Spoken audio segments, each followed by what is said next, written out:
It's like a totally great day. It's like totally awesome.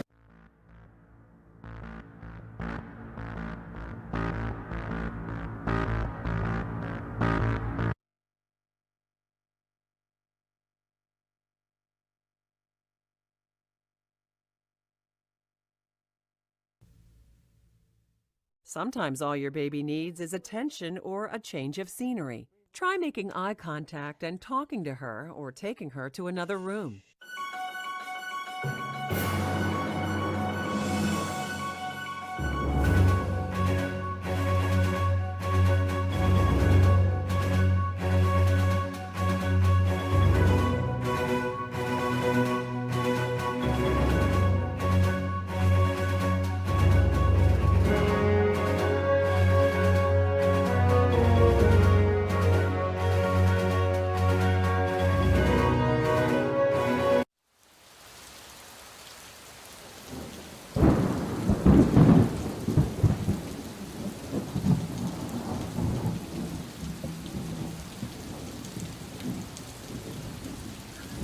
We got the same face again, honey. I know. How'd that happen? I don't know. I can't hear you, though. Oh, wait. I gotta get this. Come on. Out of my way. No. I kind of hear you. What's going on? The cat. It's just the cat. Go. I know you want to say hi, but I can't. How about now? Can you hear me good? That's much better. Yes. Well, I put it closer to me. Okay. All so right. let me So I fixed mine. You can be me. edit audio. No, I get it. You want to be you? I got it.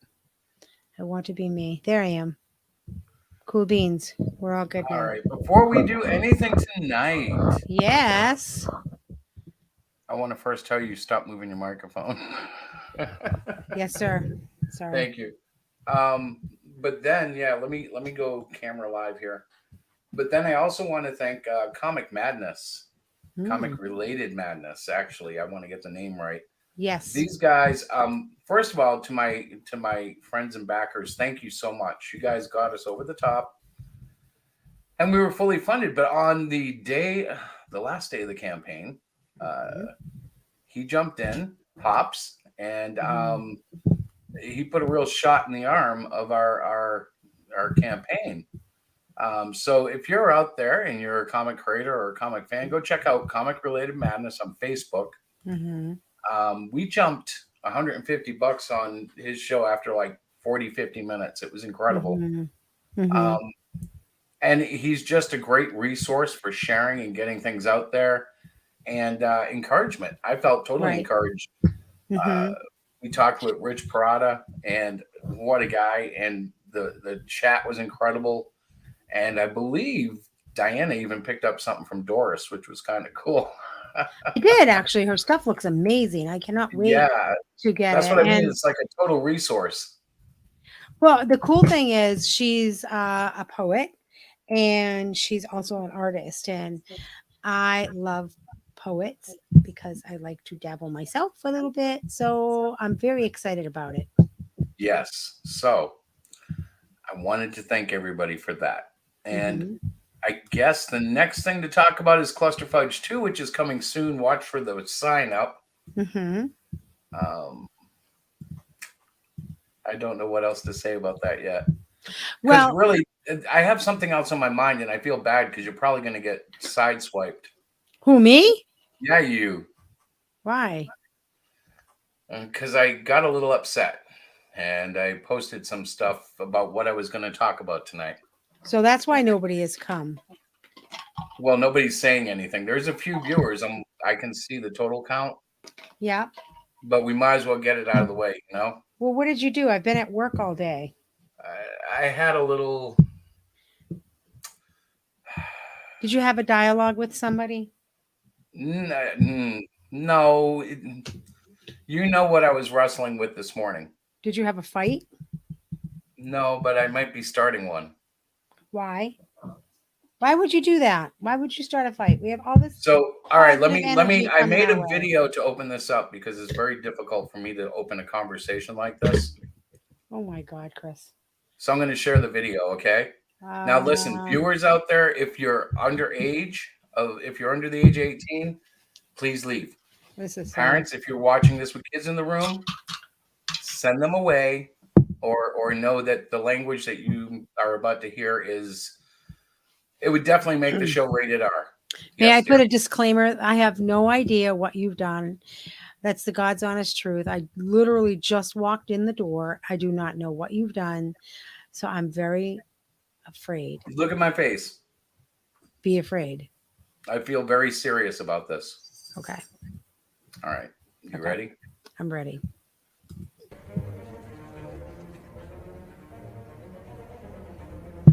I do not stand by in the presence of evil. I do not stand by in the presence of evil.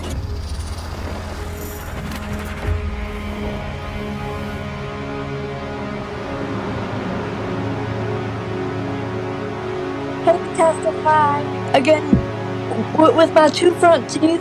I lost a tooth. I actually knocked my whole mouth on a water faucet in the tub a long time ago, and that's how I got these two front teeth. Why? Are you picking on a retarded lady? Yes. Like, is that Yes. why? I totally am. Oh, testify. It No. gets worse. Oh no. Okay. Testify. We were- You we be were all- nice. We were all I talking will Be about not nice. be nice. We were all Be talking nice. minutes ago. Why are we all silent now? Be nice. I was. She can't tell me what the flavor Be baby nice was. to me or leave. Do you want that? Bye. Please leave. Go. Do it now. Wait, hold on. We I said saw the thank you- gap in between your teeth. Thank Jesus you for not Christ. saying coconut. Okay, first of all, this First gap. of all, A. Let's see the gap again. That's none of your business. So stop it. I see it. Oh wait, is that a blunt? Really? Yes. You're making fun of me? Yes, I am. Shut up then. Just shut What? up. What? Are you scared? No, I'm not, you idiot. You are just gonna get not me, so shut the fuck up.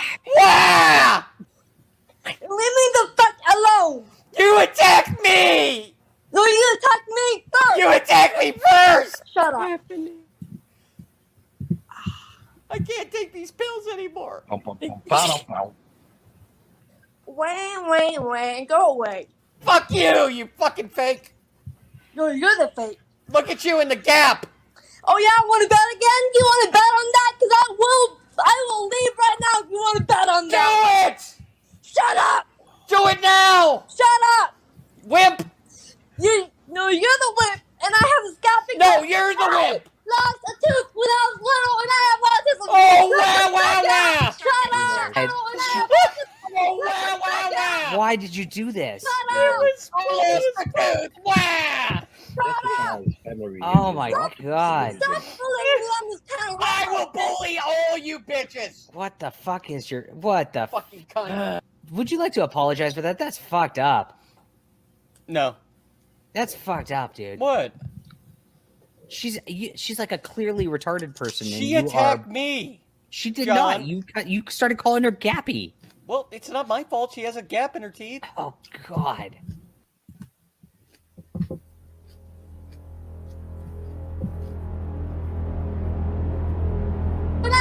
I do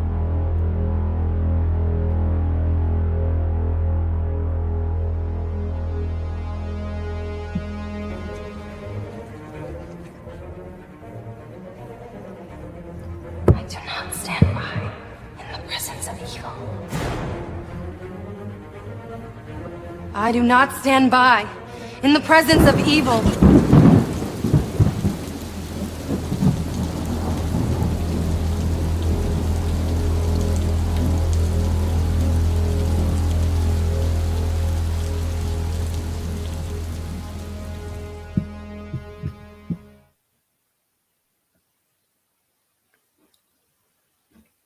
Wow. I don't know. Hang on.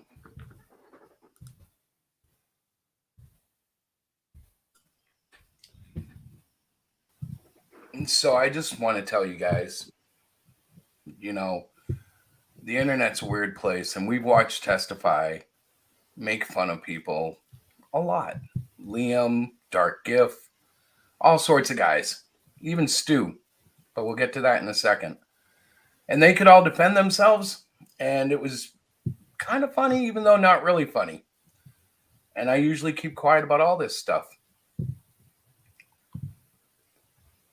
But I can't stand by on this one. And really, creators, you guys know who you are. You were in his chat. You were on his streams. You guys know you need to think about this, because Testify has a good heart at times. We've all seen him do great things.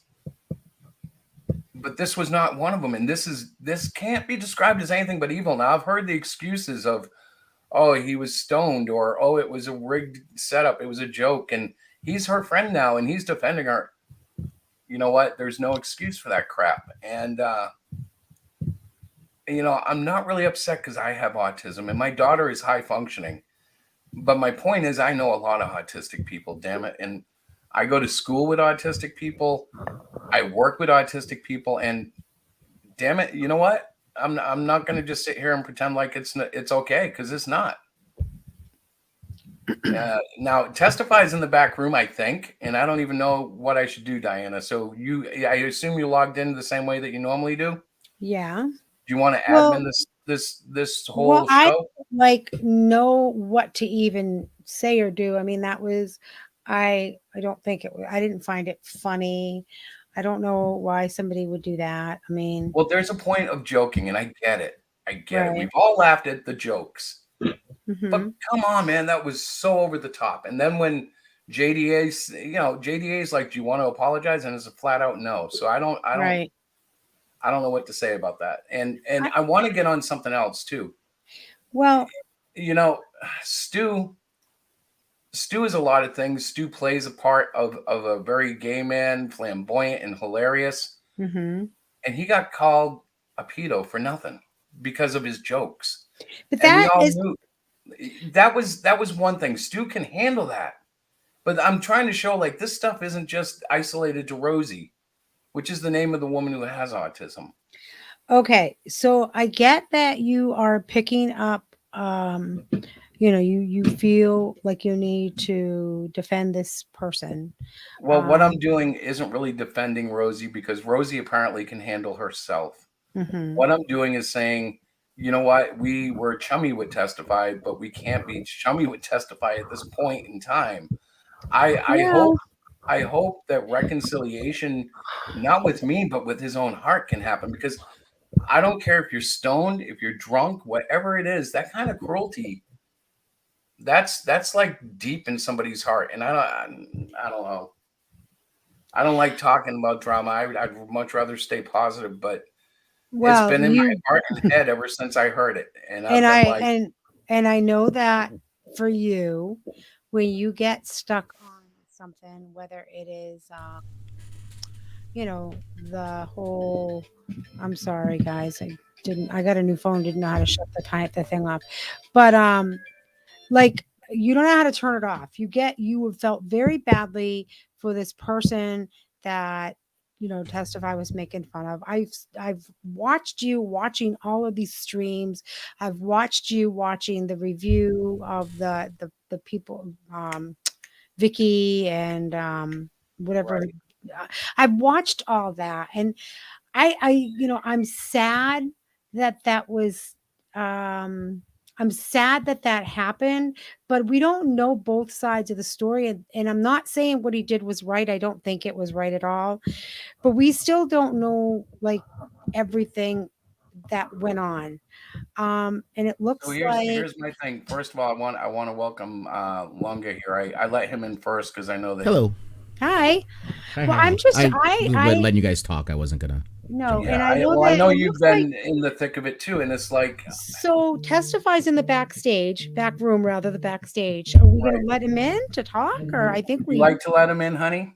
Well, yeah, why not? I'm trying to use you as my moderator because I am not emotionally able to truly run the show right now. Right. I I think we should. I like to give everybody a chance to just. Do you know how to let him in? Do you click on his picture? Yeah. Is that it? All right, testify. I'm going to let you in. Add to stream. I've never done this. This is exciting. I've never done this before. Woohoo! Hail, hail, hail, hail, sisters and brothers, hail. Holy cow! What in the world are you doing, testify? You have What am I caused doing? a ruckus on Twitter. A ruckus. I am a menace to society. I'm telling you, you are. I What's am. going on? Are you okay? I am 100% okay. All right. I'm beautiful, actually. Well, I'm glad to hear that, but you've gotten so many people upset, and I don't understand. How many people do I have? I don't know. My husband's one. Chris. Here, hold on. Let me put on my good hair for you. Okay. Okay. Here we go. Yes. Much better, thank you. This might make people feel more comfortable. There we go. We'll add these guys to the stream. I'm just adding everybody to the stream because I don't really know what I'm doing. Hi, y'all. How y'all doing? But Hi, Lorenzo. Hi, Lorenzo. Listen. You're so cute. I don't like all of this drama. I want to focus on comics. I want to focus on Diana, Diana. Yes. What you just watched was 4 different streams clipped together of parts of them, yet they missed the one part where I go, I was totally out of line. I was wrong. I was a horrible person. And then I went and made friends with the person. They don't show that part. Well, how about when you went after Richie? How about that, testify? What, the little douchebag? When he offered to, when he said you were going to chop. Oh, Lorenzo, you're back. And you're doing it right now to someone else who's also autistic. Look, I mean, no, this here. Listen. Yeah, this has been going on for days. Yeah, I'll be honest. It is an MO. Okay, I mean we know Lorenzo. Lorenzo has his issues, and he's done it to Lorenzo. He did it to Rosie. He's done it to a lot of people. So it's not like it's an isolated incident. And the apologies are he like oh, they cut that out. It's not that it's cut out. It's they're not sincere. And you're not going to get a sincere apology out of him. No, he hasn't ever repented of anything. Right. Like when critical, I think it's critical. Is it Critical Blast the name of the show? Critical Blast, RG's channel, RJ. and he went and mocked an autistic guy on there. Right. That's his thing. So here's the thing. I just want to say something. Oh, go ahead, Chris. Apology is wonderful, great. I'm glad you apologize, bro. But the fact that you go there time and time again really signifies that I wish you lived near me, man, because I would lay hands on you and I pray on you. And I believe that you would turn around, because whatever's happening in your life is coming out on the internet, and the way you're attacking people.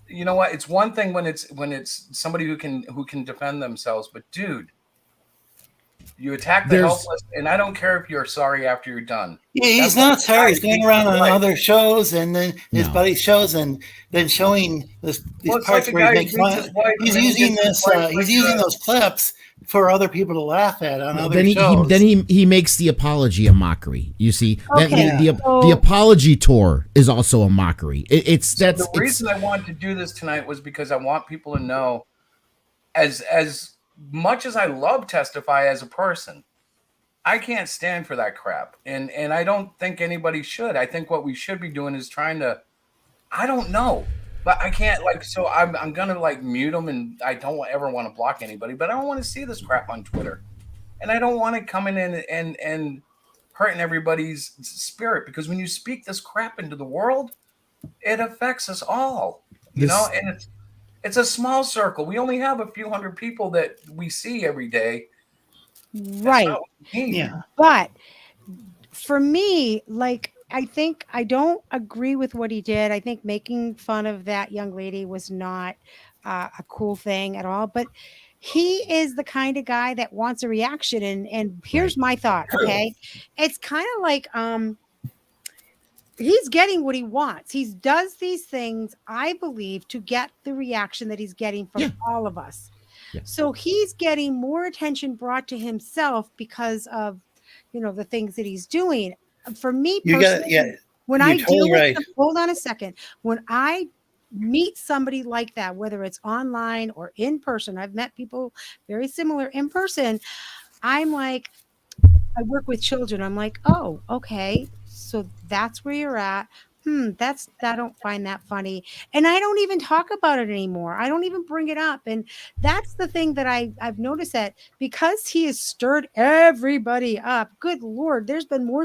I've heard Testify's name more times than I can even count. And I'm like, is he enjoying it a little too much? Maybe we don't need to talk about it anymore. Maybe we don't need to. Or maybe we do need to talk about it. How are you doing, Diana? I'm good. I'm actually doing really good. Well, keep in mind, I never talk about it. This has come up because it's gone to such a point. I knew this morning. Well, if I may, this just came up because most people just don't like Testify. It's not why it came up. I actually liked Diane, him when I first met him. Excuse me, but I would like to have the floor, please, and if we could have turns. We're going to pretend this is faux civility. Okay, I'm go ahead. asking Sure. respectfully to have my turn, please, sir. Sure, go ahead. Have your turn, Prime. Okay, thank you. So, Diana, may I ask, did you watch the entirety of the stream where Testify made up with Rosie? I did not. I've heard snippets. I have not sat down to watch the whole thing. And I know. Literally, I told you might get sideswiped because I knew you hadn't seen it. Well, listen, okay. I know I didn't, because in all honesty, that I can't change that. Like me personally, I can't. Oh, well, I'm talking about the one where he basically Rosie's now friends with him, and now she calls him Mr. Testicles. Right, and that. But what I'm. Oh, and now she goes after Rosie, people that Rosie knows, like. But were you there when Richie made her friend cry, sir? But that's the I made. Lorenzo, I'm asking, sir. That's right. I saw a clip of that.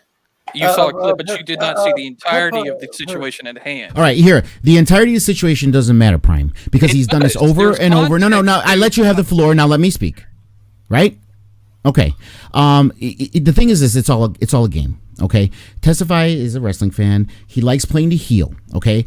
All of this is a game, and it's all a game to get views, to get clicks, to get people in, to stir up drama, to have fun. Now, people have said, there's lots of people said it, even with me when I used to talk to him alone. He can be a nice person. Yes, he can be. But guess what? Everybody has capability, nice person. But when the bad shit you do starts to outweigh the good shit, it doesn't matter how good of a person you've been at times. It starts to become a pattern. It starts to become a habit. It starts to become that your need for attention, your need for drama, your need for clicks, your need for whatever it is, starts to outweigh the feelings of other people. Now, the jokes and shit, we all do it. We all bust each other's balls. We all sit here and fuck each other. And you know what? I get it. I understand it. I do it. That's not a problem. But when it starts to take people when he starts to go after people who don't have that kind of defense system, who don't have that kind of wherewithal, I guess to say, to play back, it is a bully situation. Sorry, it is. Like me, nothing Testify ever says or does to me I would ever consider bullying, because you know why? I can fucking handle it, and I can give it back just as hard as he gives it to me. So I don't care. But, when he does it to someone like Rosie, when he does it to someone like Lorenzo, when he does it to people who have good hearts and have their own issues, they're also people who, when they get apologized to, are typically willing to accept the apology because they think the person's being sincere. And he takes advantage of that. He takes advantage of that. Yeah. I'm pretty sure that now that the guy's a sociopath, so I don't think he's Right. But you learned this after being burned how many times? But yeah, I was kicked out of Pangea 4 times. So well, remember, guys, I might be a bit slow there. I'm coming at this definitely from a Christian point of view, and what I'm going to say is simply, I think he just needs time with Jesus, and I don't mean publicly. Oh God, please! I don't want to be his minister, but like that's to me call it whatever you want, but that's where nirvana is found, and there's something in a person who can hurt people like that, and I think it's great you apologized, bro. I think that all right, that's a start. But then you roll on to Richie. Okay, Richie deserved it, but there's going to be someone else right down the corner. You see, Chris? Do you see? I the don't game, think though? Richie deserved. Do you see the game? Being told his nuts are going to be cut off. Exactly. And because this role, what did this roll into? Because you know who his main target is right now, right? Let's be fair. What his main target has been for months has been Vicky. Okay, and that's been his main target, and he knows that Vicky and Dean do a show where they watch what's the happenings and the going ons in Comicsgate and the people around it and the satellites around it, right?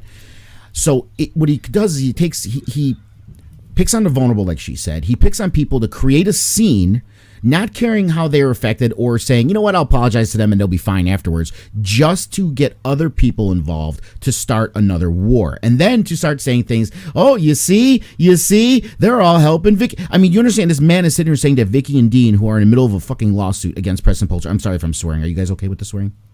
Well, yeah, tonight we are, and yes. Okay, it just comes out naturally, and sometimes I forget not everybody's okay with that on their streams. But they got this lawsuit gone, and he's literally trying to sit here and say that they're working with Preston. I mean, this is the asinine kind of stuff that comes out of him, and this came out of this thing with Rosie. He thinks he's playing chess. He thinks he's 10 moves ahead of people, and he's not, because it's very transparent what he does. And then when people call it out, he sits here and tries to make another narrative. And then, or when he gets caught, he'll say, "Oh, that was my plan all along." It's all a game. Everything this man does is a game. Now, listen, people are free. People are free to do whatever they want. Wrestling, you hit on it on the head, and I got to tell you guys, I did work with a wrestling company for like a year and a half. Not as a wrestler, behind the scenes and as a manager.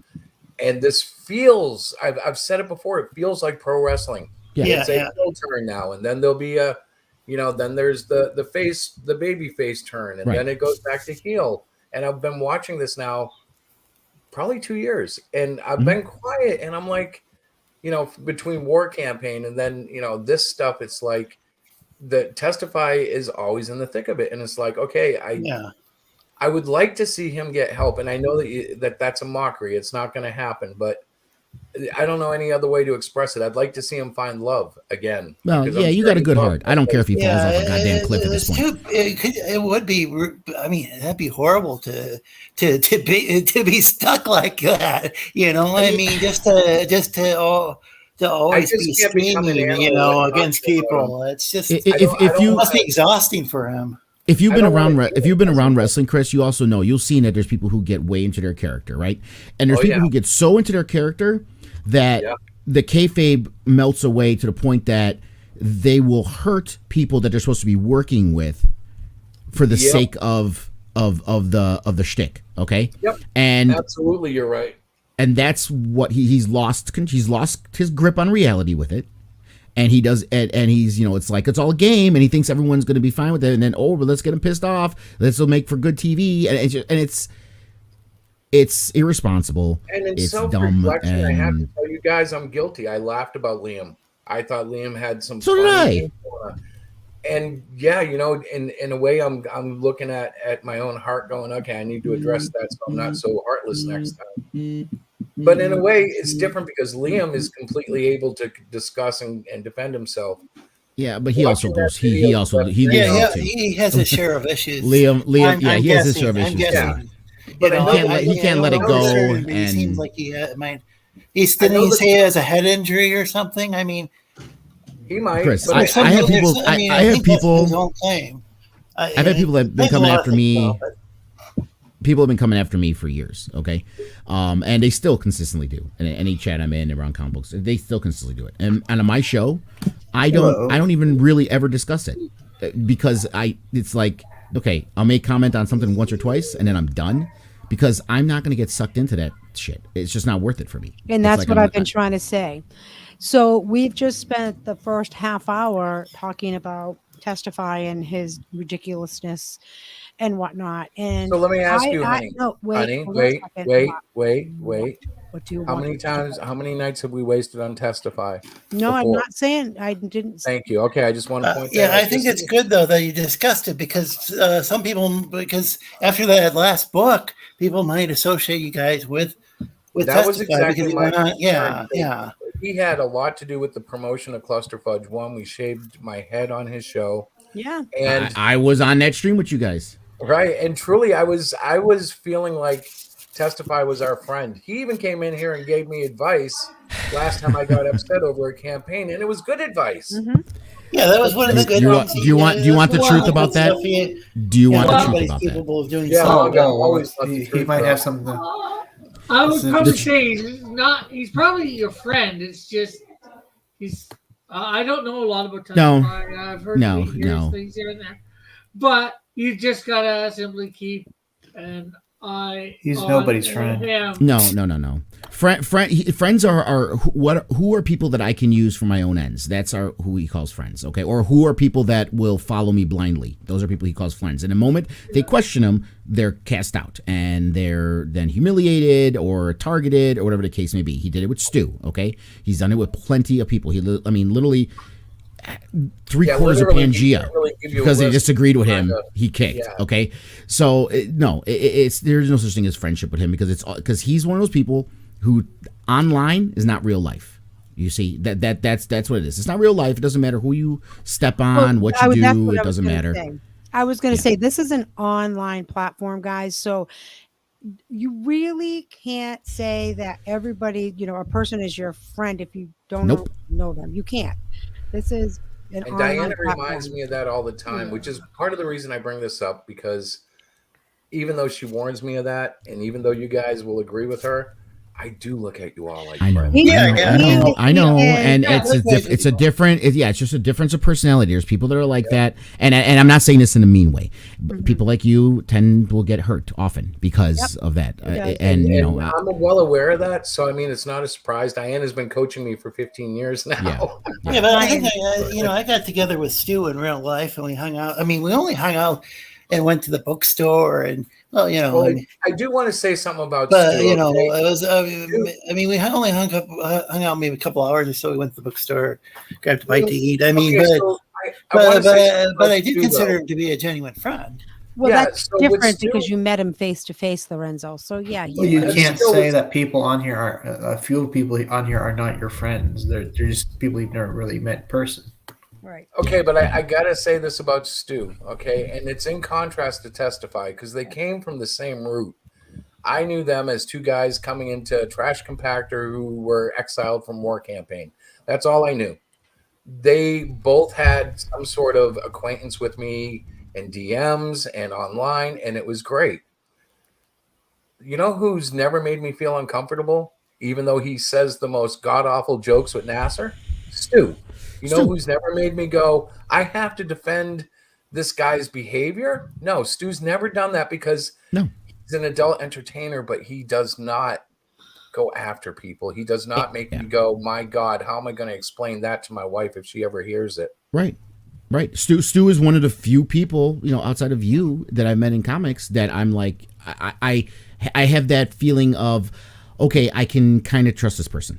You get what I'm saying? That's that's how I am, and I'm really guarded with who I trust too. So it's like it takes a little while for me to get to that. Stu's done some stuff I've disapproved of, like he went in the last match chat before and said something to mess with Cider or whatever. But he, I do believe he's got a good heart in general. So well, all I know about Stu, okay, is everything he's ever told me is turned to gold. He gave me advice on this and that, and it wasn't necessarily business. It's just life. He's a smart guy. Now, when he does the whole, hey, everybody, turn your flame on, I'm like, okay, whatever. That's his shtick. But the real guy, he's been. Yeah, he's sincere when you talk. He's sincere when you talk to him. Yeah, I think he's just trying to have fun. I don't think he really is trying to be hateful. Well, and when you're talking to Stu, It's not like an hour-long conversation about internet drama and other people. You can actually just like have a conversation with him, you know, and it doesn't always revolve around what's going on in Comicsgate online, what's going on in streams, and this person, oh, these plans here, and look, oh, watch this, look what's going to happen here, oh, we got, oh, watch this, oh, they're losing their mind, they're gonna, he Testify's obsessed with that shit.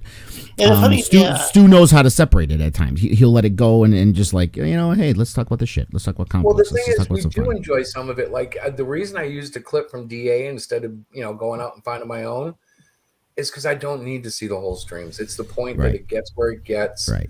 I don't care if Rosie is swearing on Bibles how great he is. She's not truly seeing what I see in that. You know, it's and she hasn't dealt with him long enough. He has a pattern of this, and then he apologizes. Then he does it again. Then he apologizes, and then he'll do it again, and then try to make the person think, oh, you know, I'm just messing with you, right? I'm just messing. Don't take it personally, you know. And the person I hate using the word, but it's literally gaslighting. That's what he does. You know what I mean? I mean, we don't like using, you know, words like that because you have a lot of crazy people online that use those kind of words for dumb stuff, just for every little thing that offends them. But and that's just it. I'm not saying cancel Testify. I'm saying no. I'm going to be not listening to him, and I hope you guys, you know, if people don't want to listen to him, it's he's canceled himself. You know, and if people enjoy watching him, go ahead and watch. It doesn't harm. No, exactly. And you're exactly right, Lorenzo. And here's the thing. I got my little Whisper Network hat on for a reason, okay? Because that's his big catchphrase, right? Everything's a Whisper Network, okay? Everything's a Whisper Network. Everything is, they're talking behind our backs. They don't want to testify on streams. They don't. Here's the thing. People can decide not to have you on a stream because you're a freaking asshole on their own. People can talk around. I've done it in public. I don't have to be a part of Whisper Network to do it. This is tongue-in-cheek, just joking. I've said it openly many times. You're an asshole. And if people say you're an asshole and people say, yeah, he's kind of an asshole, I don't think I want him on my stream because he just shit streams up. You know, that's not a Whisper Network, dude. That's just people fucking realizing how you acting. And when enough people do it, it's no longer a Whisper Network. It's basically everybody sees you who you are, dude. People are seeing you for who you are. And if that's a problem, maybe you should look internally and not at some, you know, network. Yeah. Well, the biggest problem I'm having beyond the humanity of it is we're all making comics, okay? I want to sell my books to all ages. I don't want to have a parent go, are you hanging out with this guy Testify who just mocked a autistic woman online? Yeah. You know, and really anybody with any intelligence is going to look at it and go, wait a minute, you abused her like that, apologized, and now you're her best buddy. There's something creepy going on. Well, I pointed this out. I was talking with a coworker of mine about all the stuff that he does, and he goes, "What the hell does any of that have to do with comic books?" Nothing, because he doesn't even read comic books. You know that, right? Yeah. Well, he did back Cyclopean too. Thank you, bro. Because you know, I still love Testify. I love Randy, the person. I don't love this persona, and I don't love what he's been doing. And that's you know, I had to say it because Clusterfudge 1 was so tight. And I promise you, this is not going to be our topic next week. But Chris, again, and this is, I don't like doing this because I'm not the kind of person that wants like toot my own horn all the time or shit like that. But it's like when I was on that show, I've seen your stuff before, and I wanted to help you succeed, you know what I mean? And I did, like, I think on that stream with the haircutting thing, I did like 100 or something like that, you know, to get it over the edge. And I don't mind doing that. I do it because I like you guys. I like the books, and I'm like, you know what? I want to see you guys succeed. And you have such low goals. You know, the goals are so low. It's like there's no reason why, you know, we shouldn't hit this goal. I love doing the low goals. It's so rewarding.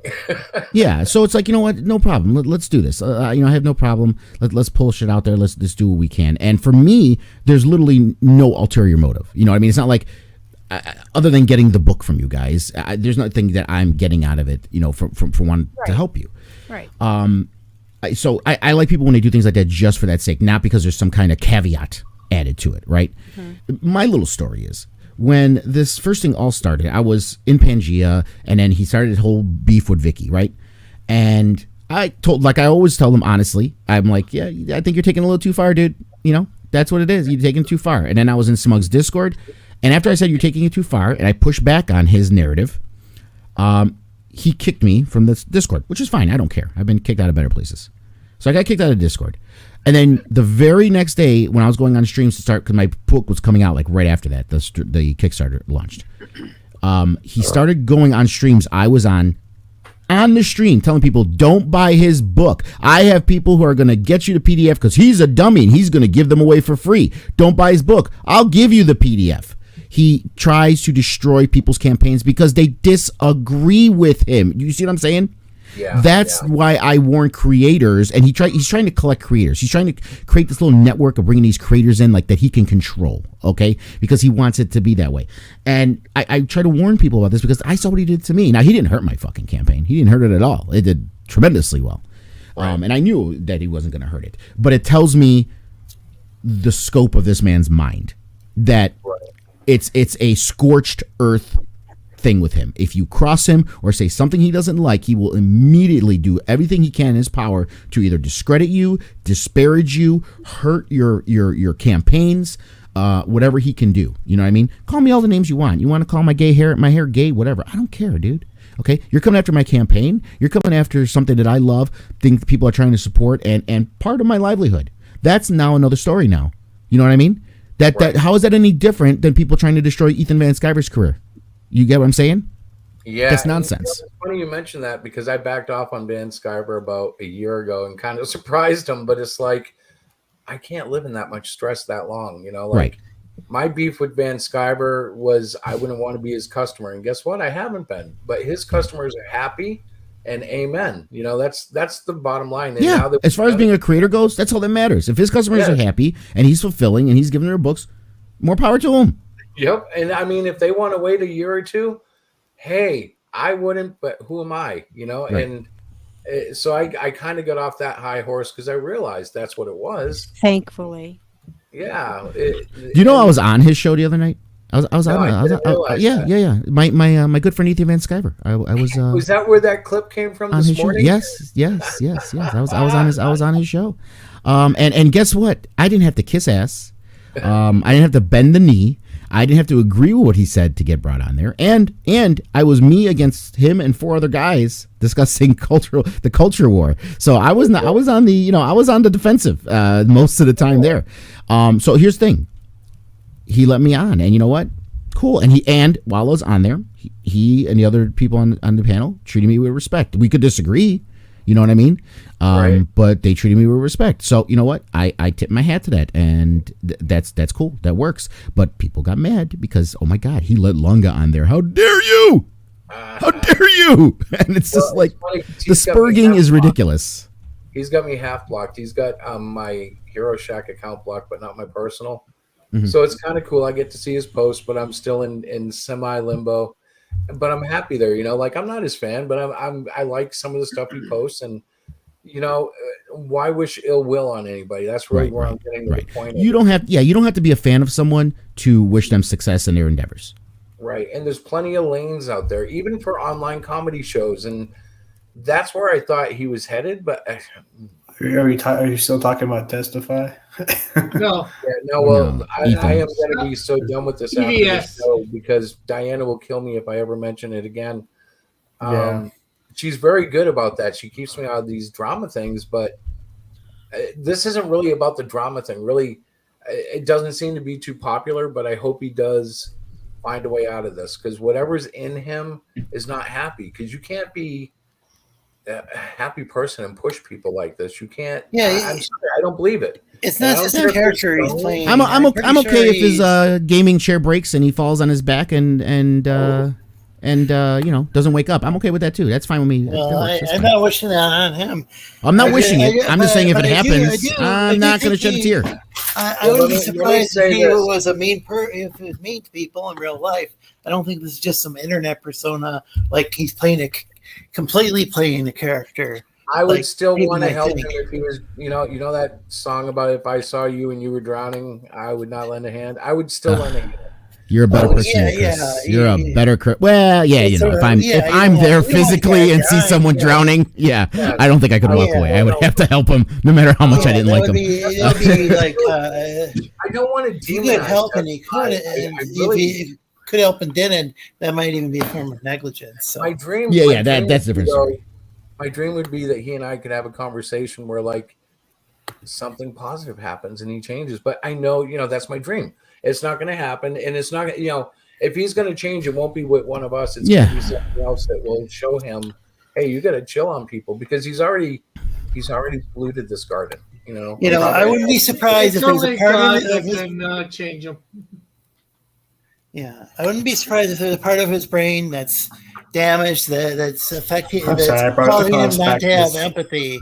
I think he might be. I'll just say he's narcissistic. I'm not going to give him. I'm not a psychiatrist. I can't. I'm not going to say he's a clinically he's. I'm not doing. I'm just saying narcissistic. You want my honest opinion? Was it adjective? I'm not saying he definitely is.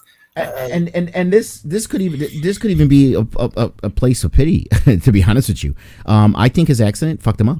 I really do. I think that listen, I only say this from like my father. My father, when I was younger, in my early 20s, had it was a mild heart attack. It wasn't even that bad of a heart attack. He was 40 something, and because of the heart attack, he went in the hospital and they gave him the blood thinners and stuff, and it thinned his blood out so much that 24 hours later, it ended up forming a blood clot at the base of his skull. So they had to do brain surgery to take the blood clot out. Okay, then they had to go back in again 24 hours later to put in a stent because he had too much fluid pressure building up in his brain. Now he survived it and he's still alive and everything's he's healthy and stuff like that physically. But since they went in there and just did that little bit of surgery to remove that blood clot, his personality has not been right. He is very, very quick to anger. He also is very easily offended. He also thinks that he also has a lot of paranoia. He thinks a lot of people are out to get him. He thinks that people are like talking about him behind his back and trying to get one over on him. You know what I mean? Sounds familiar, doesn't it? So now either way, just like we're talking about people with disabilities, and it doesn't mean we should pick on them because of that.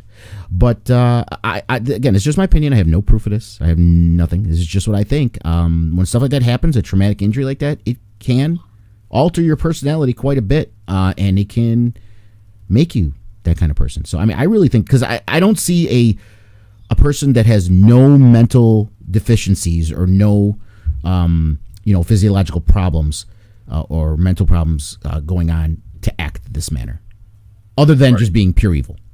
You know what I mean? That's like the only.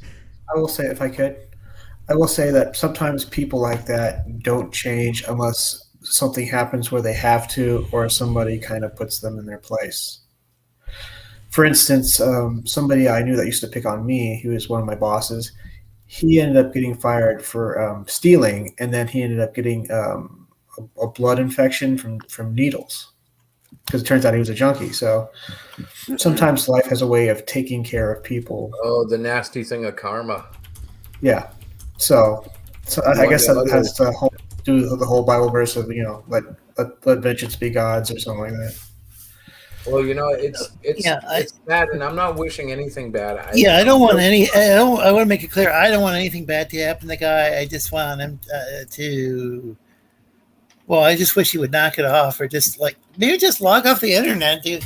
I don't know. I mean, well, whatever. Again, all I can imagine is that there's something inside him that needs healing.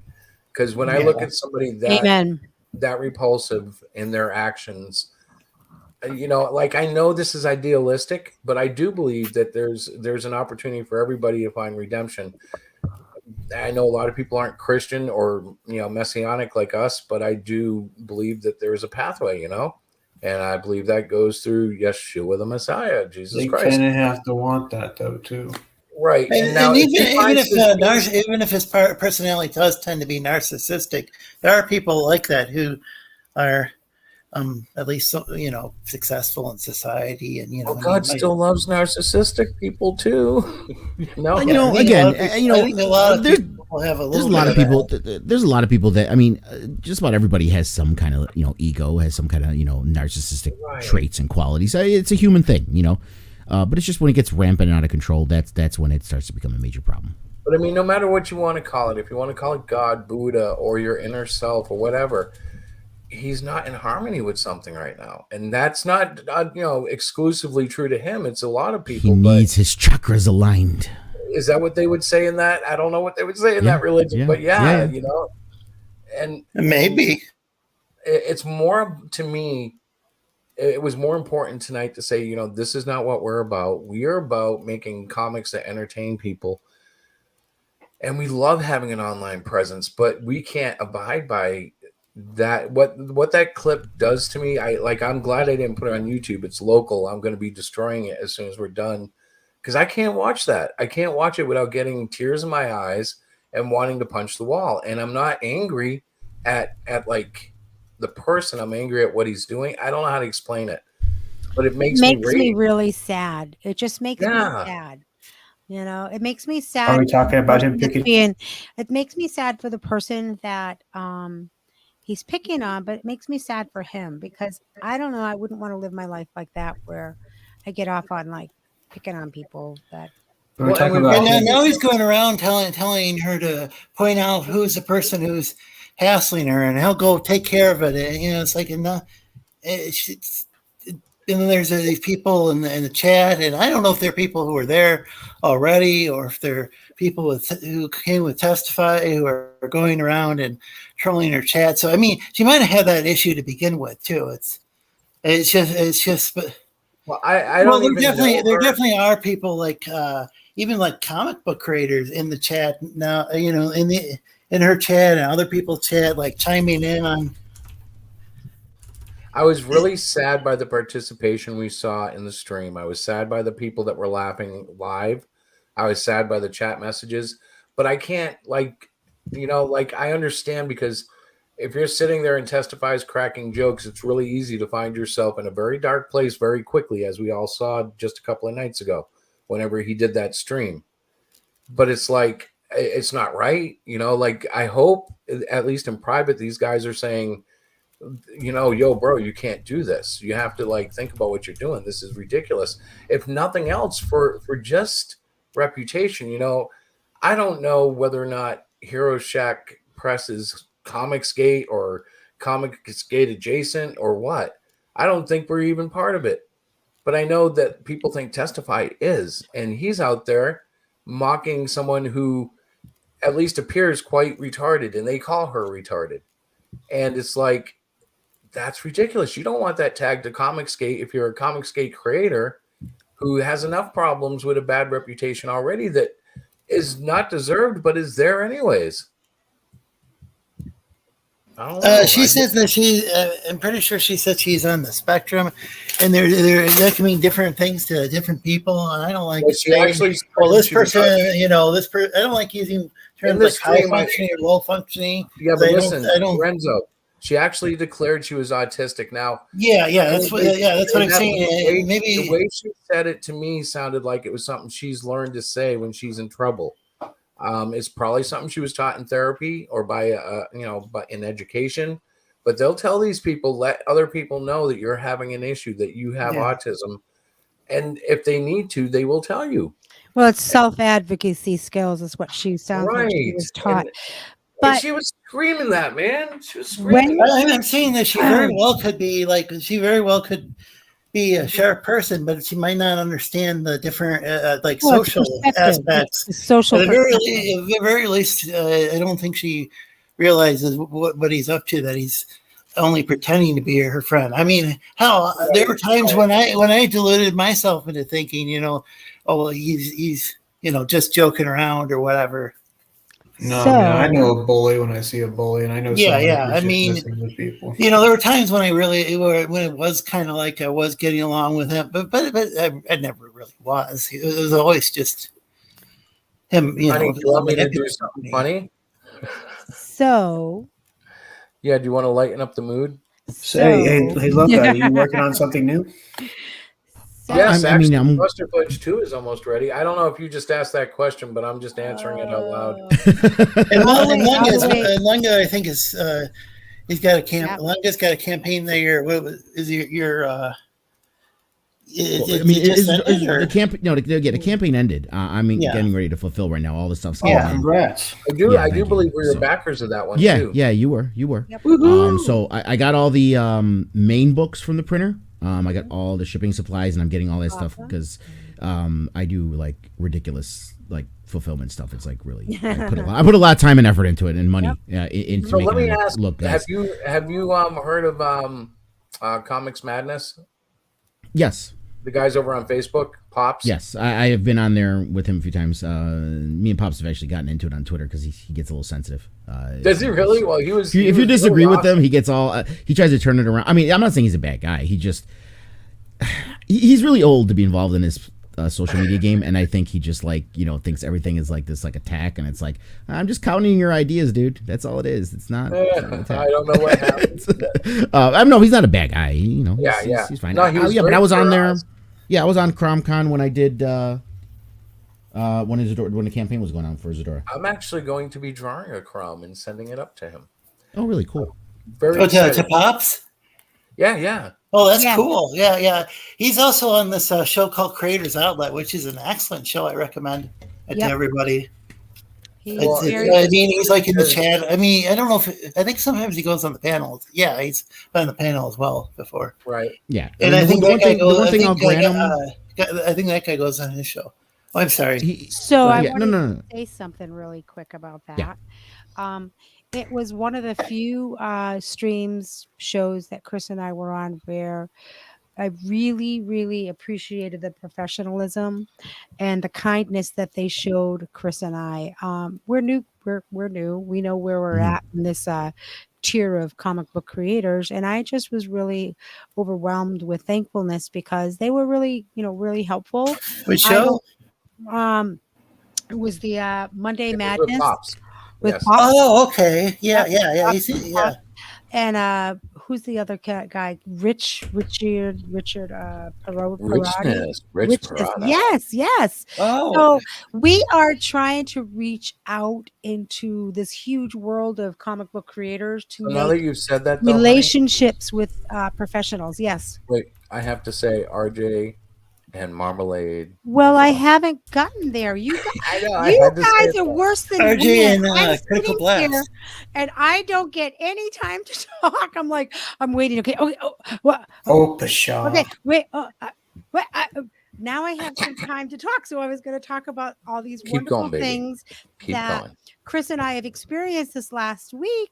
And so the thing with the person that I will not name didn't really faze me because I was like, wow, we met Pops, we met, the Richness, we met other creators, we've signed up for, that website and this and that. And I am just really feeling very positive towards other creatives who really want to just create, get their stuff out there. Stop yawning. Who is yawning? That's me. Oh, okay. That was terrible. You yawned in the middle of my spiel. Okay, I'm not talking anymore. Go ahead. No, keep going. Okay. It's not because I found you boring. Oh my God, I can't even. So listen, guys, we have a bunch of creators that are like in our circle. Amazing. You guys are awesome. Right. We just all need to start I guess. I'm not gatekeeping or nothing like that, but keep in touch, man. Lunga, we don't hear from you enough. I love you, man. I appreciate it. Rick, I try. Hear from you too much. I love you, man. I try. It's like I got it. I mean, I do my show 4 days a week, Tuesday through Friday. Then we do our D&D on Tuesday nights. Then I'm on. So what time is your show? It's at 2 p.m. Central, 3 p.m. Eastern. And it's just a general nerd show. It's not like comic book geared. It's like anything. We talk about Star Wars, Marvel, MCU, DCU, fantasy, all stuff involving, streaming series and movies and comic books and all that. Oh, yeah. I'm stuck in the indie cave. Speaking of which, I've been really strong. I have avoided the MCU since, I guess, since Endgame, although I did watch WandaVision with her. What were you going to say? Speaking of what? Speaking of which, the first two movies Marvel has come out with this year are kind of meh. I haven't heard anything great about Eternals, but I'm going to plan to watch it anyway. Eternals looks really good, and I got to tell you, Shang-Chi, we did a review on it the other day. It was okay. This is my issue. As just a movie, If you're watching a movie, especially a martial arts movie and stuff, that it was spectacular. It was beautiful. The cinematography was beautifully shot. The choreography was amazing. The visuals were great. The acting was great. Tony Leung as the Mandarin was like he stole the show with his portrayal. The acting was great. My issue is just it. I have a hard time reconciling some of the stuff they did for this and trying to shove the MCU part of it in, and it didn't seem to click for me. It was just like a little off. The MCU has a villain problem. They make every villain relatable and then kill them, and and then they're gone. So that was a major problem. The emotional stuff. Wasn't Shang-Chi always like that in the comics too? Like What, he was meaning? not really a fit in Marvel. Like he was like Iron Fist was kind of like the complete into the Marvel universe, and Shang was just kind of like. I get what you're saying. I wasn't meaning it that way. I'm meaning it. He's part of an interconnected cinematic movie franchise. Right, you know what I mean? right. So they have to make him more. It's more cookie superhero. cutter. They took a lot of liberties. Well, yeah, not even that. That doesn't even bother me. Like, I'm not even comparing it to the comics. Yeah. Like, oh, they didn't do this right because of the comics. They didn't. No, I don't even. I try to stay away from that because movies it's a reality. We all got to Those understand days is are that. over. Yeah. Right. They're going to be. There's always concessions made when it comes to theatrical versions of movies. They've done it with the Batman movies. I tell you, I kind of like the sidekick character he had. She had some pretty funny one-liners. Oh, Katie, Aquafina, Mostly yeah, just her going shit. Yeah. But yeah, my issue was like I said, the way that the villain problem, and then they turned into a kaiju movie at the end, and I'm like, what's going on here? How many movies? Yeah, the villain wasn't really much of a villain. He was just kind of being led astray, really. Yeah, and then they tried to make me believe that he was like, suffering because he left his family and stuff, and they're supposed to make me believe that he cared about his sister and he missed her, but it was very flippant and not caring really the way he was acting about abandoning her and leaving her with the father that he thought was horrible. So I mean, it's just that didn't click with me. Even if it just had just a little scene here or there when they were younger, that might have made it more believable. But just some of those emotional ties, and like I said, it's an MCU movie. They're all pretty cookie cutter, especially the origin stuff. And I didn't spend any time with Black Widow. Diana saw it and liked it, right? Yes, I did, but I am not really regular. The one that played her sister, and when they met in the safe house, kind of stole. Yeah, the but I don't have a Florence whole lot Pugh. of history with it. Like for me, that's kind of good though, because you can give a viewpoint that isn't comic book biased. Exactly. I went in. I enjoyed the movie. I like the comedy relief. It showed very powerful women, which some people may have a problem with that. I just enjoyed it. It was a nice flick. I went with my older son. End of story. I didn't analyze it too much. I thought it was a good story. I didn't see it, but I only watch these movies once every few years. There'll be one that's like it seems like everybody's praising it. So I go, so it's like with DC Comics. I went out and saw the first Wonder Woman movie, or and I saw the first Iron Man movie at the theater, and I think I saw the second one on television and wasn't as impressed. But the second one, forgive me, but I thought that movie was horrid. I saw Batman. Was it Batman Begins on? Oh no, I meant Wonder Woman '84. I thought that's what you were referring to. Oh no, I'm talking about. I saw the original Wonder Woman. I didn't see the 1984 one because it didn't sound like it was going to be as good. So I went. No, it wasn't. If you're like looking for something stupid to watch on a Saturday afternoon and there's absolutely nothing else on, it's not a bad go because it's so cheesy and corny, but it's not good. You get to the end of it and it's like literally, there's no. I don't know. It's just kind of like somebody spent a lot of money making a few hours of footage, and then they gave us this, and that's about it. That's how I I wasn't connected to Wonder Woman. Even they gave her such a lame role. Like the dialogue didn't feel right. It just wasn't as good as the first one. Yeah. So I'm very, very So I'm kind of picky, very picky about. Because I know a lot of these movies are going to be like formulaic, and it's Hollywood. It's not just superhero movies. I've long been kind of skeptical of Hollywood. Can I give you a spoiler for Wonder Woman in the very beginning of it? Yeah, go ahead. So little Diana gets involved in a contest with a bunch of Amazon warrior women, right? They're about 6 foot tall. She's maybe 3 foot tall.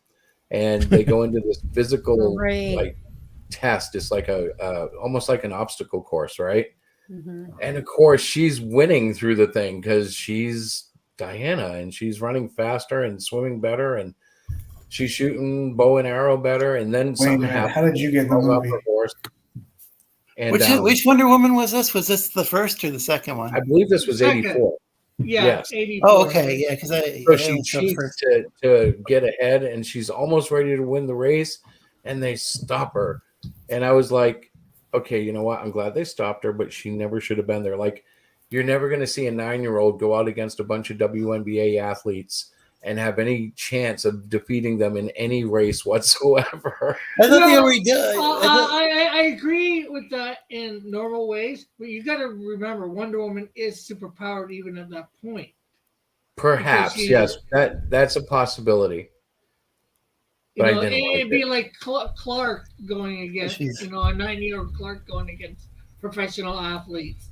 Okay, you just shattered my whole theory on why that movie sucked. But well, she's like Zeus's daughter, right?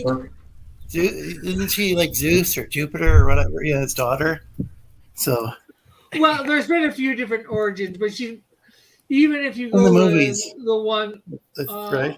Well, they have. I don't think they've said exactly in the movies, but she's been endowed with powers from the gods. Yeah, I mean, there's been stuff too, and some of the stuff where she was like molded from clay. I mean, there's like a lot. There's been a lot of.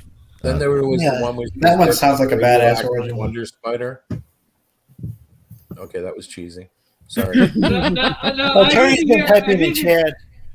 I didn't hear your whole comment there, Chris, about shattering your thing of when the movie sucked. I was just thinking since Mandarin was kind of a cool character, even though he's mostly just for. It'd be cool if they did an action comedy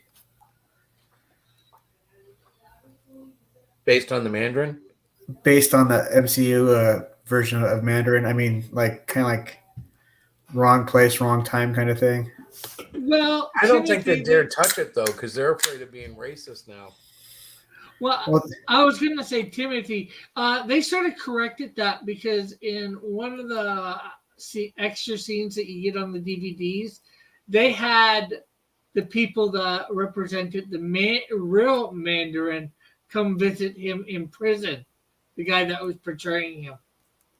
They did that. Which is that was my other issue with that movie was there was way too much Trevor Slattery. It was just way too much Trevor Slattery. We did not need that much of him in there. We got the explanation in that scene Timothy's talking about. We didn't need him, for like the whole second half of the movie. It was just he didn't really do anything really. It was just comic relief. Mighty Geek Studios has been typing stuff in the chat, like 3 messages. Dun dun dun dun dun dun dun. Yes, that's true. Diana's a demigod and doesn't know it yet. Hi, Terry. Black Widow's backstory is almost the same as Captain America. Too true. Shang-Chi isn't a superhero. Yeah, but they're going to make him for the Yeah, but they made him. In fact, that's why they the Mandarins in the actual comic book, the original comic book. So they kind of just took that and made it something else. Yeah. So it's like I am going to drop out though. Artist, or is that the deal that in the comics? Let me say goodbye, Lorenzo. 1 second. So I'm going to drop out, guys. Alrighty. But thank you for having me. Like I said, I'll try to come on whenever I can. Thanks for joining the panel. If I'm not around, it's not because I'm avoiding. I just have a lot of stuff going on. That's all. Of course. Your next campaign, you need to let us know. Oh yeah, of course. You got one planned already, I bet, right? Well, I'm going to be doing Isidore 3 eventually. Yeah. But it's like I'm not. I got that kind of OCD mind. It's like I got to get this one done and fulfilled first before I start working hard on the next one. Because I want to. So I put all my energy into the fulfillment first, and then I'll start worrying about issue 3. But yeah. So I'm gonna go. Thank you guys for having me. Thank you, everyone. Nice meeting you guys. Real DDL. Yeah, thank you, sir. Have a good one. Take care, Longa. Take care. Bye-bye. Well, I can't wait to get my physical copies of Hero Shack 1 and 2. Although I can read. Hero Shack? Not Hero Shack. Cyclopean. Yeah, that's right. You better check yourself, fool. Hey, although the company is called Hero. although, The company in the show is called Hero Shack. Yeah. although I can seriously read though, number 2 already, thanks to you guys. I gotta tell you, yesterday on Pop's show, it was amazing because he raised like $150 in 50 minutes. It was like boom. And the people were wonderful. They were giving tips and talking, and I was like, wow. And the reason I say that is because it's been a long time since I saw a really just a fun-loving group of people. I'm not saying they don't exist in our circle too, but I haven't seen that in so long. Just the energetic, happy-go-lucky. Here's a comic book. We're gonna endorse it because it looks like fun. Yeah. And I that think was what Pops they is were all about. CG. I mean, so that's the Oh, thing with these yeah, labels. yeah. Is there's people who are CG who are good like Pops, and then there's some people who. So is Pops I guess CG? if you can't say anything nice, I'd rather you know what I'm saying. No, but help me here. Okay, so you guys can help me. Is Pop CG? Yeah. Okay, I think so. is RJ Critical Blast CG? I think so. I think could he be is. wrong. Yeah, pretty Now, sure he see, is. Some both people, those some guys, people are CG adjacent. I don't know. I mean, maybe. So I guess I don't know for absolute certain. I'm pretty sure. Let's see. Creators Outlet. I think he's CG. But I don't know with Now, Pops. see, both those guys, from every account I know and everything I've seen, are awesome people. And I'm like, they don't deserve the label of, whatever garbage they say against CG out there. It's a very unfortunate thing that there's this like merging of like for lack of a better term, good and evil. Like Yeah, and I think some of those guys will say things, positive every once in a while about EVS. I'm not sure. I'm not. I don't. They'll mention they'll mention Ethan from time to time, I think, but it's not like, it's. But for a long time, there's been these smaller channels that there's the big guys and then it's been kind of these smaller channels. Lately, I've seen EVS on some of the smaller channels, but for the longest time, I never really, I rarely did. Oh, that's interesting. Shang-Chi has 2 of Kung Fu and Deadly Hands of Kung Fu. Oh, he's right. I forgot about that. I did not know that. Yep. I do know they made that character to kind of compete with the rising trend of Kung Fu movies because of Bruce Lee. So that's why Shang-Chi was made. So about this right here, I got to tell you, until I met Pops and RJ, I was never welcomed into a CG section. I was always kind of rejected. Well, that's sad. Yeah, it is weird. Or at least I thought at least anybody who was vocal about being CG. There are people who were CG who just don't run around with it like a cape. Yeah, Rick's, that would be me. Yeah, see, so there you go. See what I'm saying? You don't run around with it like you don't come in and announce, "Hail, brothers, I'm CG." You come in, you do your thing, you share your comic, you have fun, but at the end of the day, you believe in the fundamentals. You want to have free comics that aren't agenda-driven propaganda. No, I can't say not agenda-driven. Yeah, because mine are sort of agenda-driven. I'll admit it. it's Christian. Christian Yeah, I guess that's true. Yeah. But I'm forthcoming with it. I'm not going to shit on anybody who doesn't like it because okay, I know there's not going to be people that like it. Fine, you don't want to buy it. That's you. You spend your money on what you want. Just don't shit on me for making mine. Rick, I have to ask Diana a question real quick. Yeah. Uh-oh. Diana, did you just yawn during Rick's speech? No, I did. Oh, I was gonna get her. It was you. Oh, Tim. Shame on you, Tim. I'm sorry. No, Rick law. I can't even speak. Yes, he yawned during. I assure you. I thought you were getting Rick back. I thought it was Diana getting Rick back. I assure you, it wasn't because of Rick's speech, though. Amen. Amen. I'm sorry, Rick. Go on. But Yeah, yeah. I used to near the beginning. I used to say it a lot more, but now it's yeah. I still consider myself CG, but I'm not shouting it from the rooftops. I find it just the same as sort of being a Christian. I'd rather live it than shout it from the rooftops. You know, walk the walk rather. Walk the walk before you talk the talk. It was kind of funny because I remember EVS was asking Richard C. Meyer, aka Boy Zach, about because he had didn't because Boy Zach doesn't like to use that he doesn't like, he says he doesn't like labels, and then even EVS and Cecil admitted that they don't always, they're not always going around like tagging their comic book when they're promoting it, as Comicsgate. That they now there is a show called Comicsgate Live. I don't know if EVS still calls the show that. He might still call it that. I'm just saying that not everybody always uses the hashtag, all the time, Right. And I think that it's less important when labels themselves than I don't want to actual sound value ignorant. is. I don't want to sound ignorant to it all, but I get confused about who is and who isn't. And I do too, because it keeps changing. For a while there, when I got kind of associated with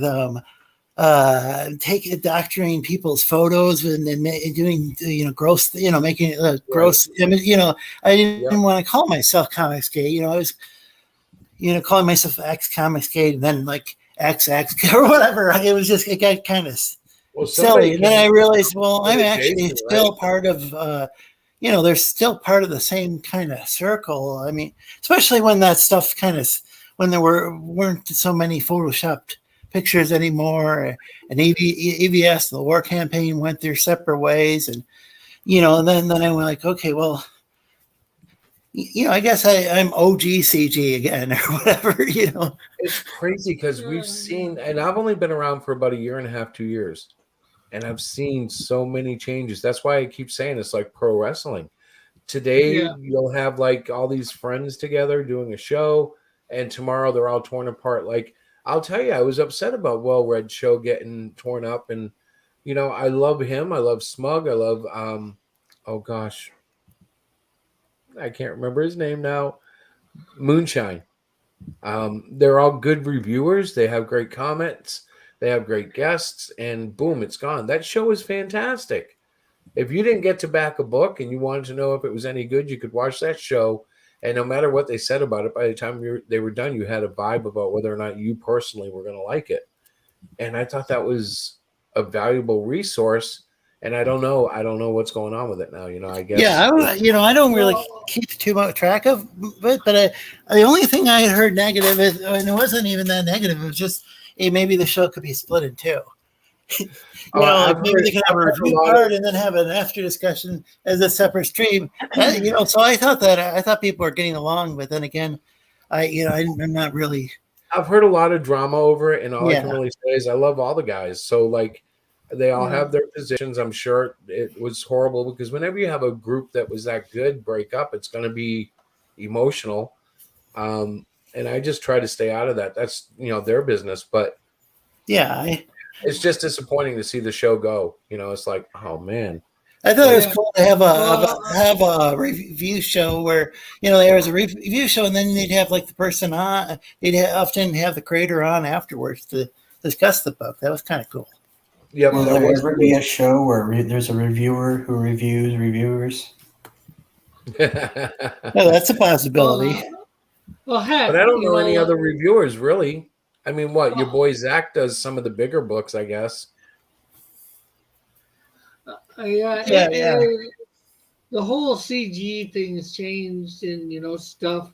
Well, heck, if you go look at my show from 3 years ago compared to today, I was having lots of people on and growing. Now, hardly anybody ever comes on my show. Yeah, I guess it comes in waves. Maybe you could bring that back, Rick, and get out there and just get people onto your show. Like, come on. Well, guess what? I've the invitation's always open now. You just got to get in my Discord, and you can come on through my Discord. It doesn't stop anybody from coming on through my Discord. Part of tonight is kind of like, I wanted to bring up what was going on, but I also wanted to remind people. I think, Testify and all of us can find the path to Christ. I think it's viable. I'm not like, I will let someone else have their illusions of whatever religion they want, because, in the long run, I'm hoping they'll see Christ in me, and that'll inspire them. I think he said before he's a Catholic. Who did? Well, he's obviously not a practicing Catholic. But you know what? It's okay, because let me tell you something right now. I know Christians that would tell you, I am not Christian enough. I am not doing what I need to do. Bull. You walk with the Lord. He'll hold your hand. He'll take you all the way.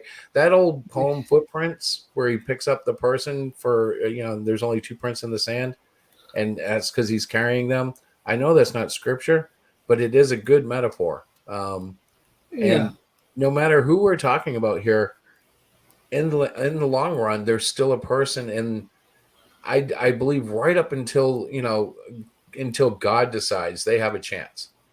And I don't think that anybody can change overnight. I'm not saying tomorrow Testify is going to come out with a halo and declare that he's sorry and he's going to walk a new path. But if he does, you know what? He won't expect anybody to notice. He'll just start doing it. It's the way God works. And then we'll notice over time. I think actually people can change overnight. Look at Paul the Apostle. But people are going. That's what I'm saying. If he does do it, we won't believe him at first. It's going to take time, but the Lord can do it, not him. Yeah. It's the Lord in him. And I think he's told us he's Catholic too. So I'm like, about the Lord. It's just reach out and take care of business. Or gentlemen and lady, or maybe he just thinks he's fine with everything, Hang on, what's this? Another image revolution. Like Image Comics, I think. Oh, I think we all want to capture that whole image revolution thing, Mighty Geek. Wasn't Image just mainly like a bunch of artists, but like some kind of questionable writing, or am I getting a little confused? It was they were not getting when a creator from Marvel creates characters and whatnot, they get a little bonus, and they felt like they were not getting the right amount of pay that they were at that they think that they deserved. So. But weren't there more artists than there were writers? Absolutely. I mean, part of the reason it was called Image. It's kind of revolutionizing Marvel characters. But Marvel refused to do that. So 7 of the top Marvel artists and creators basically just walked. Were there writers? They were both. They're kind of both. There were a couple writers, not many. It was mostly artists. Okay, because this is the criticism I hear of some of the bigger CG guys. That their artwork is awesome, but maybe their writing, maybe they could. What I meant to say was, like a writer when they were working at DC or Image. Hey, by the way, I got to interrupt real quick, guys, and say good evening to Vic. What up, Vic? Good evening, everyone. Oh, hey. What I meant to say is that they were comic book creators, because I think they also did a little bit of writing too. Look at that nice page from Melvin #2. Hell yeah! Oh, that's awesome. Yeah, just a couple more little things on this, and this page is in the books, Tim. Tim's unfortunately, I can't send him updates on Twitter. Yeah, I got nuked.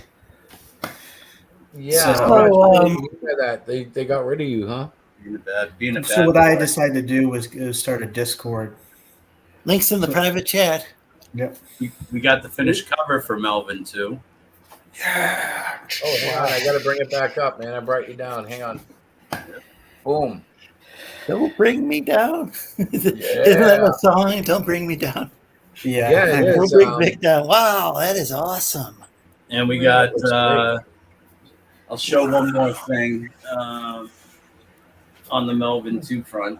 I've got a double page. I need you to get you to send me your prices for pages and covers. Yeah. For the future. Lorenzo, my DMs are always open, brother. You know that. This is Check Rick that talking. out. This Check is Trust that out. Comics, not. Yeah, it's Rick. I'm sorry. I thought it was That's Lorenzo. cool. Rick's a good buddy of mine. Yeah, I know Rick.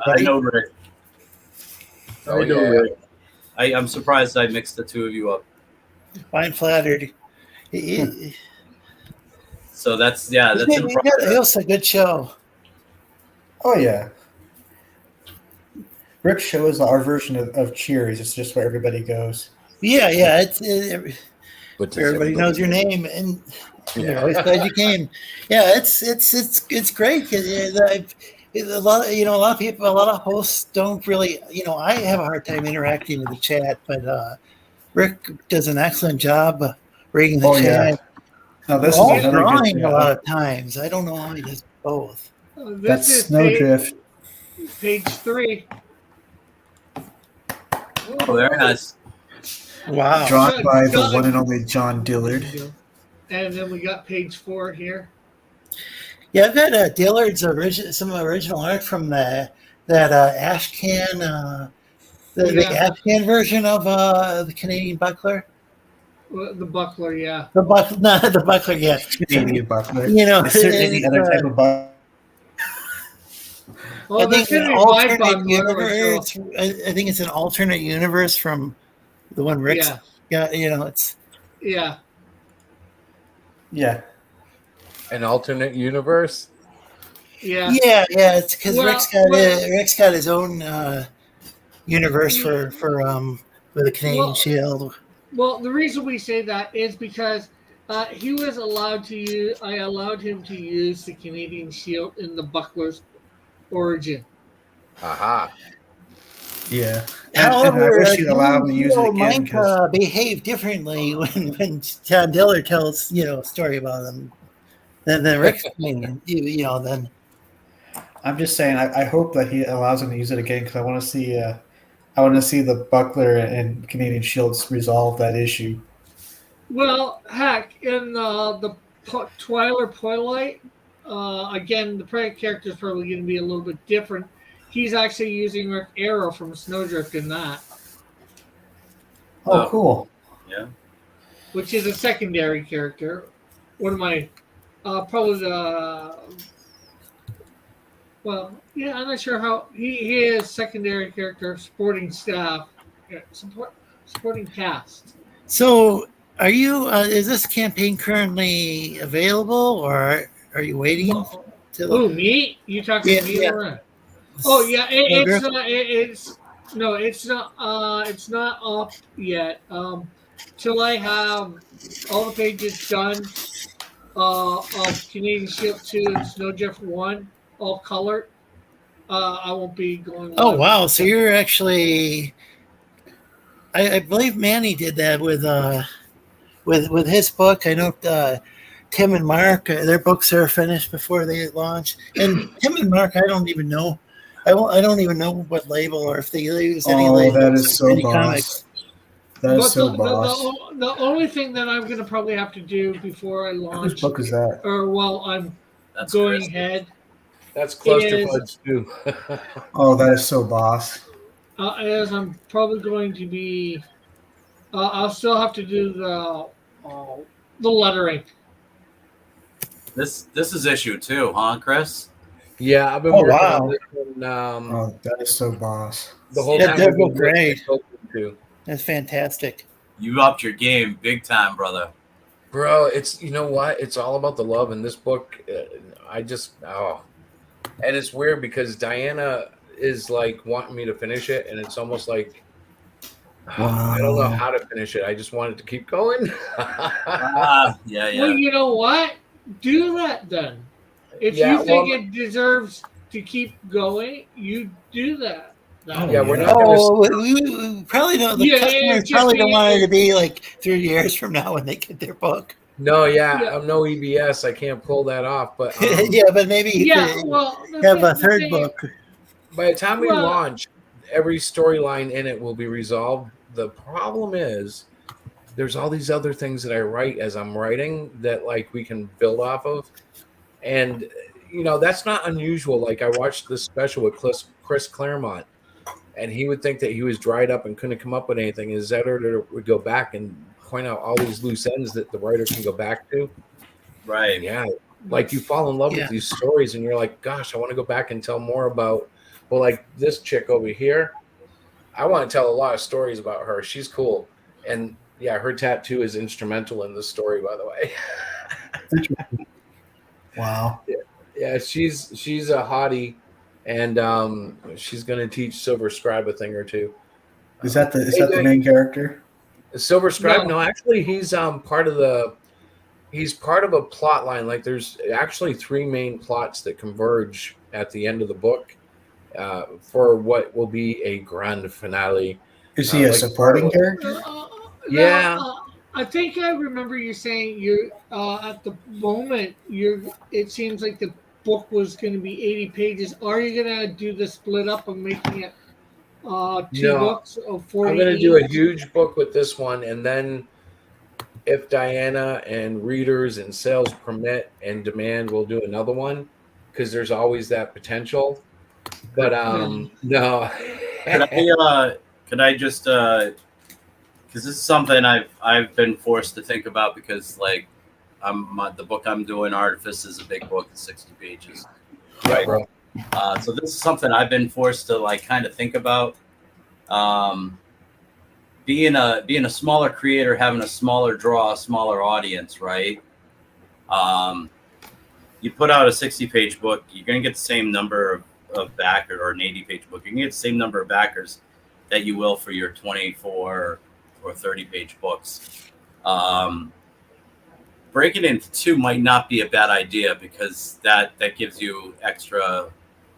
That gives you extra income. It's maximizing your income, basically. Right.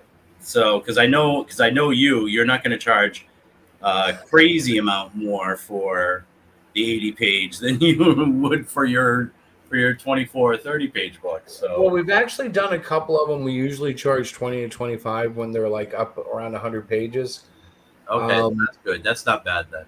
No, we try to watch our backs because if you go too low, you might make it, but you get the thing that people forget is you got to keep a margin because there's always going to be a surprise shipping cost, or you decide you want to add an extra bling thing into everybody's pack, and that costs you another $50. So if you have a margin that you can keep, it helps with all the little goodies that you want to add in when you're last minute fulfillment, or if you're going to conventions with a wife like mine who likes to buy cool things to give away.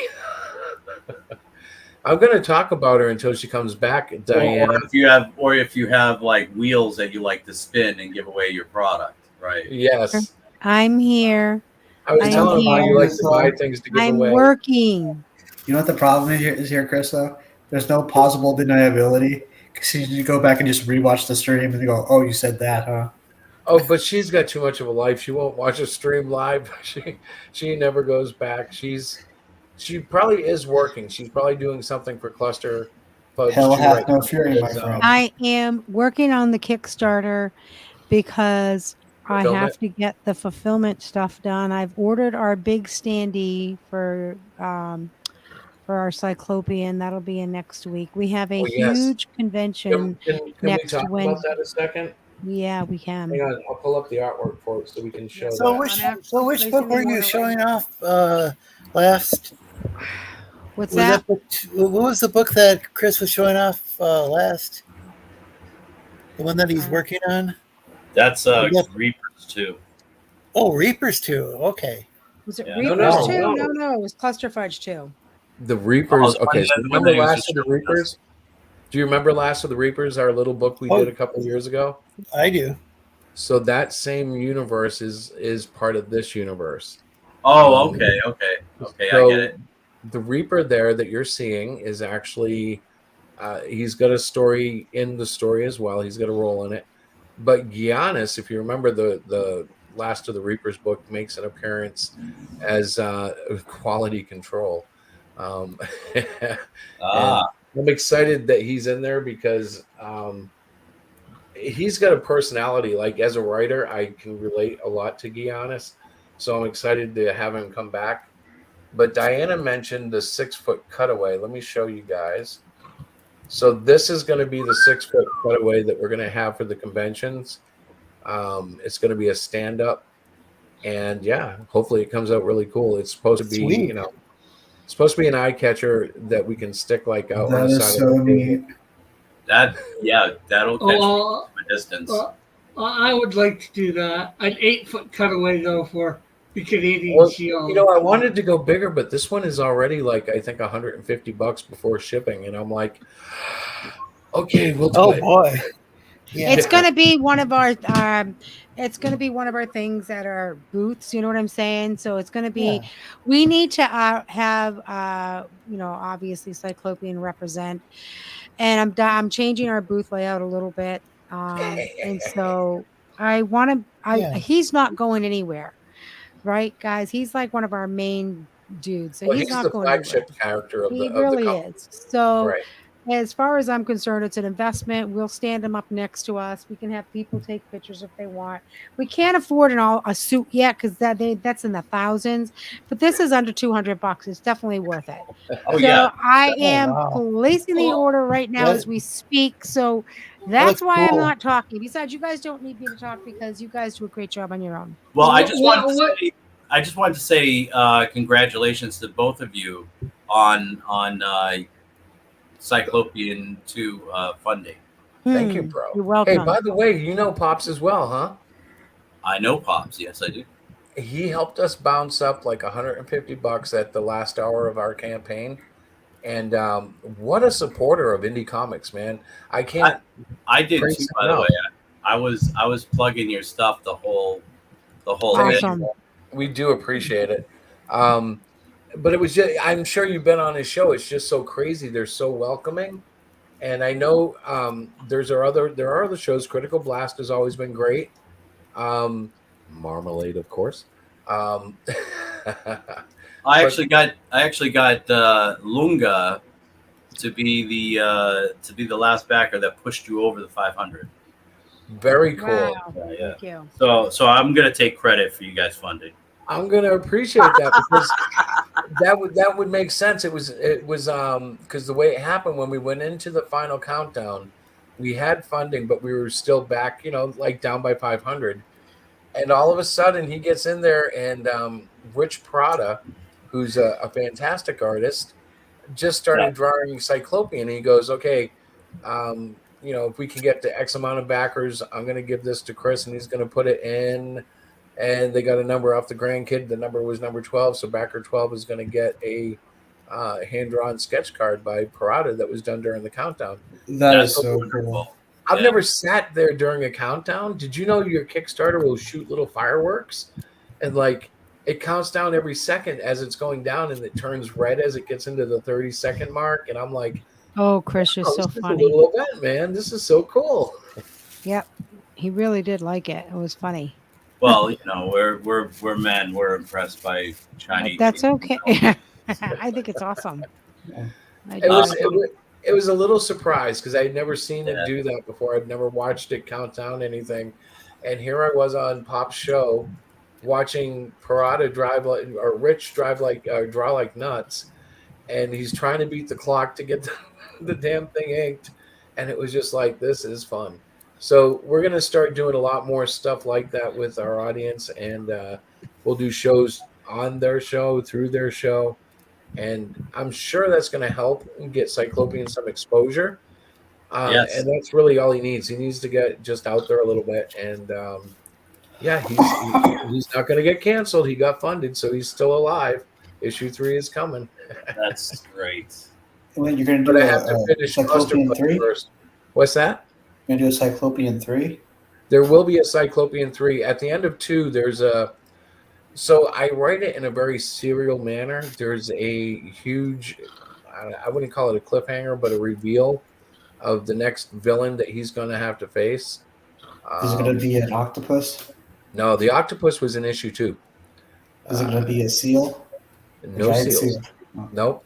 However, it is another nature-related creature. So far, he's only faced the octopus, and this other hero or villain has a lot to do with insects.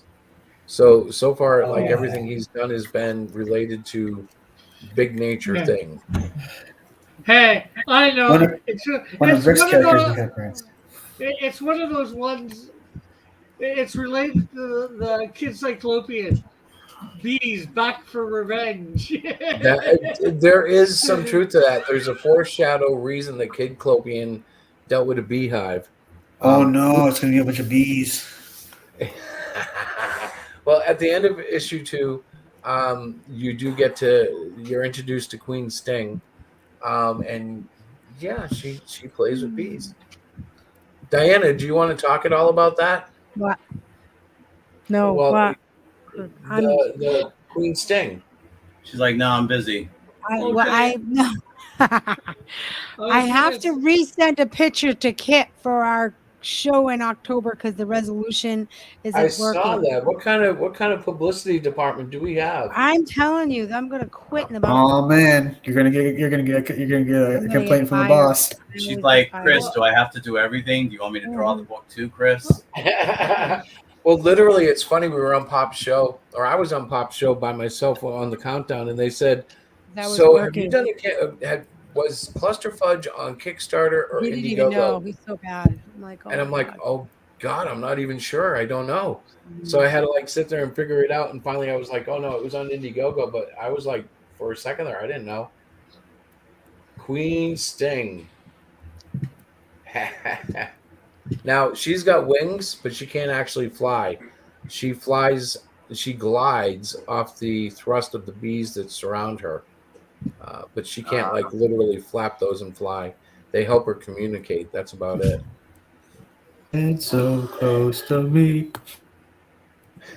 She's cool though. I'm having a lot of fun writing her.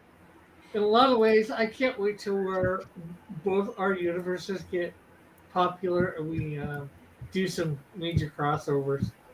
I love crossovers, bro. Ask Diana. Yeah. So, because this book is funded, I can show this. This was the creation of Queen Sting. Let me make it a little bigger because Diana loves this picture. Yeah, brutal. My daughter made me tone that down. That's awful. That's intense. That's creepy. Thank you. My daughter made me tone that down. The original artwork, she said, "This is body The horror. worst was like this was awful. This was the toned down version, and she did accept this as better, but it still invokes that shock thing that I tend to enjoy getting out of my readers. Yeah, it does. But you know what? I should talk. My book's pretty brutal. The only thing that I think would sort of make it better is if the bee was going in head first. In some ways, it looks like you have it going in, coming out in reverse. I was picturing it like she's trying. Rick's trying to say something. What? Oh, I was just gonna say I have more pages of in the Melvin 2 that Tim's making me draw that have beheadings on it than not. It's all Mortal Kombat-y. Well, I was gonna say, Diana, if you can you send me the website where you're getting that big thing for Cyclopean from?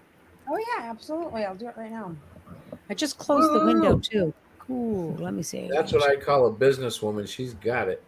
I got it all right. Just because I want to find She's out the thinking part of your brain. A cutout like that. I'd like to see how much a cutout like that would cost from Canadian Shield. Yeah, I don't blame you. Yeah, Chris, that room that I invited you to, that DM group, the vault, Yes, that's my green room. So if you're looking to see if I'm live or whatever, I'll have links in there. You're always welcome to come on.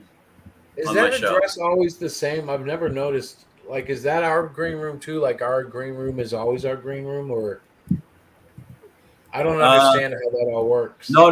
Well, I mean, that's on Twitter, you know. Gotcha. So All that's where I dropped the link for the. I got you. Okay. Right. Because I'm not as brave as you. I'm not going to put it out in my chat. I will Yeah. have Remember what happened the last time. Yeah, I yeah. will have people that will come on and be, just not behave. Well, Right. I'm trusting that people will find their way here that are supposed to. We've had a couple of guys that were kind of scary, like we didn't know them, but they turned out okay. Like I do miss our raw meat guy. I hope he's okay. Yeah, he was having now some in a couple issues. of nights. What happened Oh, to that guy? was definitely interesting. I remember I tuned into that, and there were so many people on the panel, and I was kind of tired. I'm like, oh, I'll just be a viewer, Mhm. Yeah. Hold on. Hold on. Did you see the last message he left you when he appeared on Bible Talk, God Chat? I don't think so. I must have missed it. He said he was he had a few beers and he was staying in like I think where he worked. Yep. And that if he Yeah. got caught, he might get in trouble. Yeah. Oh. I hope Yeah. he's very all right. nice shirts. Those Thank ones you. coming your way, Lorenzo. I've got one. I like the one on the left. I need to figure out what size I am. I'm gonna I think give I'm you in a. between sizes. I'm gonna give you. I think a double X. What do you think? That's not an extra large. It's the 2X. I'll have to check and see what my shirts are because. I like the one. Last time I got a shirt, it started off like way too big, and then it shrunk, and it got like really small. So things shrink in the laundry. yeah, this wasn't even like it wasn't even like. I don't think it was even that hot, the dryer or anything. You're fatty like the rest of us, Lorenzo. The secret is to never wash them. Listen. Oh no. Let them get stinky. Between now and the end of the month, Lorenzo, you've got to just DM me the Yeah, size that you think so I can make sure I get you the right size. Right now, I have you written down as a 2 extra large because I'd rather get it bigger for you than smaller. Like I'll have to look at my. Just look at the collar of You one of have your to look at my t-shirts. If shirt you and have see it, what it you have a says. t-shirt. Because that different you brands like. are different, but Yeah. They have an app you can measure yourself with now. Oh my God, Chris, stop. They do. It's a terrible. I think the problem is now that things are made it's been this way for like a couple decades, I think. So, more than that. Now the shirts are made. Companies are in all these different countries, and they do have different sizes. Like, get like a pair of shoes that might have like 5 different sizes listed on there, depending on which country you live in. Right. Yeah. Because they're made like in China or whatever. Yep. And and so or maybe Vietnam or whatever. And I think that throws everything off. Hey, Diana. Christopher. Hey.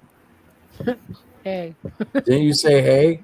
I did. You need to check. I shared a folder in Google Drive with our picture that I have to get to Kit. I told him I'd do it tonight. He said something about the resolution quality of it. Would you look at it and resolute it or whatever you got to do? You know what we need is a better picture. Where'd Well, you get this? I've Where'd you had get this it. I was picture trying to from? get a picture of me and you, but just send me a picture of you. That I don't need to be there. Where did you get it from? I got it from a Hero Shack folder. I don't remember which one. I have too many. I've got to do that. That's another thing I got to do. Well, like all you need to do is look at your camera photos. We must have one together. I don't. Or we could take another one. When are we going to take another one, honey? I'm supposed to do it tonight. Come on up here, baby. No. Come on up here. I have a camera. Guys, I'm sorry. He's just such a weirdo. All right. It's not weird. I do have a camera. I could take a picture of us. I know you do. I've got a brand new phone. I can take a picture of us too. That's true. Congratulations, by the way. I know. I bought a new phone, guys. She went from an 8 to a 12. Well, I went to a 12 Max thing, Pro. I think. I can't even speak. 12 Plus Pro one. So it's like nice. a Mac Mini or iPad Mini now. Yeah. No, those are great. Those are great. I just got it, and I'm trying to get used to it. So yeah. Apple has Anyway. the best cameras, hands Yeah, down. they do. I have not had an Android that has had a Mhm. good camera. They've all sucked. Right. Took us. My coworker swears by Samsung, and he does get good results, but he's paying top dollar just like I am. It's like Samsung is kind of like the Android Apple. Yeah, but you got to get with Samsung, you got to get the top level. You can't get I could go and I could get an Apple SE, which is basically like an Apple 7. Yep. Right. And the camera is going to be fantastic. If you go and you buy a low level Samsung, the camera sucks. Right. Yeah, you're right about that. And everything he does get is top of the line. He just got like a state of the art, I don't know, their tablet. And we're going back and forth because, of course, I have the iPad Pro 12.9. So we're like, does yours do this? Does yours do this? There's things I like about Androids over Apple, but I'll take it Apple with the camera any day of the week. Well, Apple's got me the same way they had me back in the 90s. In the 90s, when I was in graphic arts, it was because they were the computer of the graphic arts. Now they've got me because I'm hooked on Procreate. I mean, I've tried other apps and whatever, but I love Procreate. And it was that way with Adobe back in the 90s. I loved Illustrator and Photoshop. So it's kind of like they've got this little thing. So eventually Procreate will go to Windows, I'm sure. And then maybe I can think about jumping, or maybe it'll go to Android. I don't know. But right now it's Apple exclusive. Do you have to pay the monthly subscription fee to the Apple Creative Suite? No, to use I bought it for $10 on special. It retails for $20 normally, and that's it. That's all I paid. They keep updating it, and I don't understand how they make money like that. Because like I've gotten 3 major updates, like the number of the app has gone from 3, 4 to 5, and I'm like, how are they making money? I've only paid once, and it was on special. I got it for $10. It was a shock. I'm like, I don't know how does an Apple company make money like that when they have to update it every 2 years or every year or whatever, and not charge for the update? Yeah, that is a quandary. Well, that's why so many people are using Procreate, I guess, because it's cheaper than Clip Studios. Clip Studios, they pretty much recommend, if you're doing comics, they recommend you get the $200 version. Right. Yeah, I actually have Clip Studio on I have the iPad version, and I think I bought it for my Mac, but I haven't been able to get into it yet. It's like I've got it. It sits there. I play with it a little, and then I go back to Procreate. In fact, on the program I do all my lettering in has all the drawing tools that an artist should want. This one here, but it's just not as intuitive to me. It's not as fun feeling. Yes, honey. I'm getting tired, and I have to get up in the too. morning. But I Are you hate ready to to not. call the show? I am, but I don't. I'm sorry, guys. I'm just really tired. I don't feel like he has to get off of it if he wants to still chat. No. Well, here's the deal. Hey, I still have to get up in the morning. Here's the deal, he says. Here's the deal. And if you get off, that's a good sign for me to get off, because otherwise I could stream for all night. Yes, and I can't because Neither can I. I do have to go to work in the morning. I do. And I'm tired. It was a busy day, and I've been really busy behind the scenes, but I've been listening to everybody, and it's been a really kind of a crazy good night, I think. I don't know. I feel like I hope this doesn't start a war with Testify. I really do hope things Oh, you know what? It was good that we all got this off our chest, because Right. that person's a cancer. Well, I hate to say it. and you know what? I don't want to demonize them, but I can't say anything positive about what's been happening. So I just hope things go well with him in the long run. Yeah. I just wish he would go back to like Star Wars, because I think that's what his channel was originally. I mean, I know he's on a different. I know he's hosting on a friend of his channels, Kellogg's, but I pointed that out. He did some Star Wars stuff. I mean, I needed to get it out. Now I'm not going to go talking about this. It's not going to be my. I'm not going to become. No offense to Vicky and DA, I won't be the next investigative. What has he done today? But I felt like this one was big enough where I needed to say something, because it was and that's understandable. I'm a person who believes in forgiveness and redemption. That's the whole. Amen, that's brother. the whole point of my faith, and so the only thing that I can say is I'm not going to be bringing Testify on to my channel, but I hope he finds a road to redemption. But I mean, he's got a little ways to go to show people that he's not going to be the same Mm-hmm. You know what I mean? And he Yeah, has yeah. to make that decision as him. And I'm not personally going to watch his show. I'm not going to go and say, "Oh, you mustn't watch his show," or "Evil be a that's up to people." Yeah, people watch things for different reasons. Whatever. Well, remember, guys, Diana keeps me very honest. So, like, if he wants to come on the show, Diana will let him on. If it gets ridiculous, I'll boot him out like I did tonight. And it wasn't to be mean, but I wasn't going to have him start belittling people in this chat. Like, we can have a rational professional discourse. Like when he adult came in his prime, that was kind conversation. of cute. He came in and was Yeah. kind of Yeah. cool at first, right? Right. Yeah, there's some people who stream with them, and I'm not exactly happy with what they're doing. Some people stream with them, and they seem to be like nothing, not doing anything wrong. You know what I'm saying? Right. So I'm not gonna. It all depends on what they're, I try to judge the person. I try not to judge people, but I'll try to judge someone's actions as an individual, not based upon like what who they're friends with or whatever. So I don't want, if everybody shuns him, that could be a bad thing too. So Right.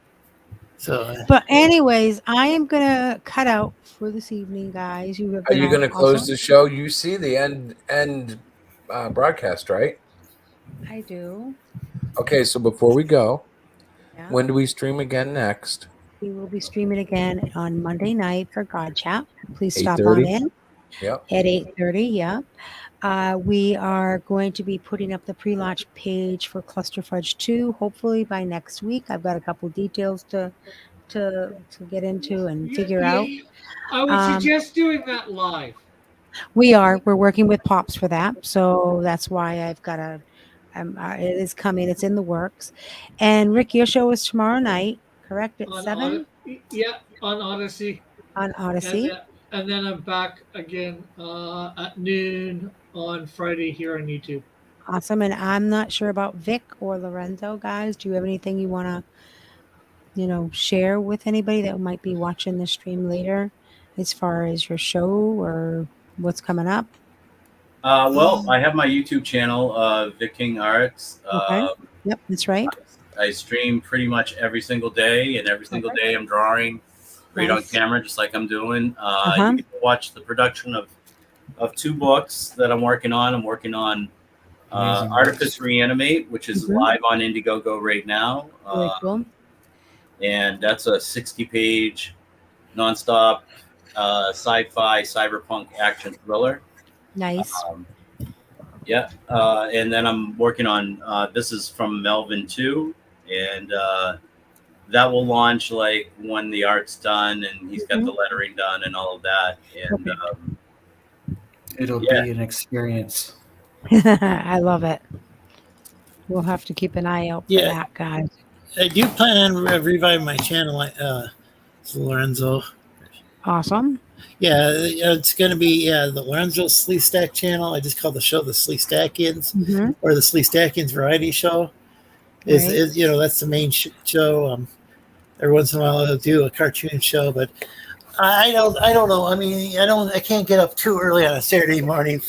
I can't get enough panelists. There you go. That show's on a semi-permanent hiatus, but I do plan on doing the variety show again. I'm not sure if it's going to be on Thursdays. It's definitely not going to be like 4 hours, or I don't think I don't want to have it even be 3 hours. Maybe like an hour and a half, 2 hours. Is what I'm thinking. That makes sense. Yeah, because it just takes too much energy out of me. Plus, in the summertime, I got to turn the air conditioner down. Yeah, I actually have it turned down right now. And the thing is, today it's not that hot, but it's really humid. So it's muggy out. Yeah, I might have to. Yeah, so the air conditioner, I like to turn it on Chris, high, even if I don't have the fan on too much, because I think that helps with the humidity. Right. I'm not certain. So, all right. Well, listen, guys, we are going to end the stream. Chris says, I know how to do this. I'm looking. End broadcast. So I am Chris's screen should. Yeah. Does Timothy stream? Did Timothy say anything about? Yes, tomorrow night on Odyssey. Yes. Oh, Timothy, what are you doing? Oh no, I'm just working on getting Melvin 2 and Melvin half done. Yeah. I thought you That's said mostly that. just writing and sketching. I thought you were talking about like your Discord because you were like streaming. Oh or something. yes. Since I was nuked off Twitter, you can. It's in the private chat. You can join my Discord. I figure you can't get in trouble on Discord. I just was wondering if that was for a show or what the. No. Oh, okay. Sorry. Discord is replacing my Twitter. Yeah, because some people have their Discord voice chat hooked up somehow, like maybe to OBS or whatever, and they're. I don't have OBS. Yeah, I don't. I just figure I'm using. I don't know. I'm using I'd use my Twitter. All right. Well, thank you for that. Yep. All right, folks. Good night. God bless. Thank you, And we'll everybody. see you God bless. Monday if you're around. And if not, Wednesday night, next Wednesday. I'll talk to you soon. Or on other people's shows, you never know. Yeah, you never know. Good night and God bless everybody.